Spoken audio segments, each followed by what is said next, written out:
I'm going to warn everybody because what's happened today we did not expect. They're setting a preliminary hearing for May 26th. And that what happened today, the big deal today was that there was actually an argument between the defense and prosecutors because the prosecutors filed what they believe is their case to be presented at the preliminary hearing. Now, at that point, the defense stood up and said, we don't want the public to hear this. They tried to seal it because it is very, very disturbing. I have been able to obtain this. The judge agreed that it does not have to be sealed, so we, the media, can get it and present it to the people who you listening. But I want to warn you before I read some of these elements, this is disturbing stuff.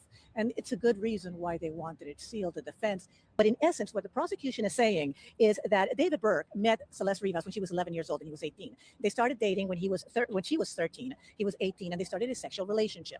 Now, they believe her parents found out, took her cell phone away because she kept on running away from him. And we've heard about this before. But he actually bought her a cell phone at her junior high school and actually, had it delivered to her. Now, they did have a sexual relationship for quite some time. She ran away. But here is, and I warn you, this is where it gets really crazy. According to the prosecution, the night before they believe she was killed, April 23rd, the night of the 22nd, there was a big fight and they went back and forth with text messages. She was upset because he was seeing other girls and she was threatening in those text messages to disclose information about him that would get him in trouble and, quote, ruin his career. So he actually gets an Uber for her, according to prosecutors, and has her delivered to his home that day, April 23rd, to come to the house. He pays the Uber to drop her off, and according to them, that is when he kills her.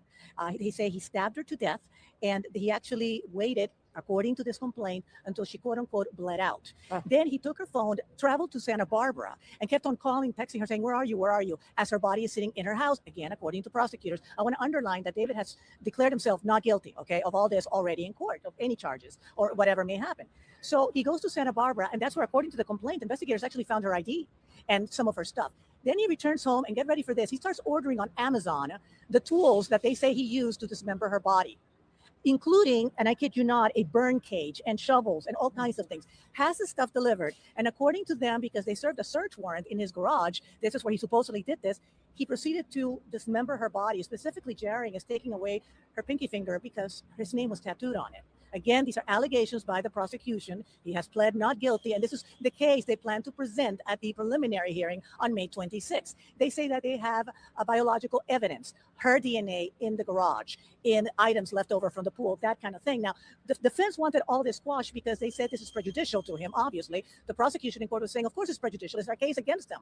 The judge decided, we do not seal this from the public. Rings right up, scanning now. Was the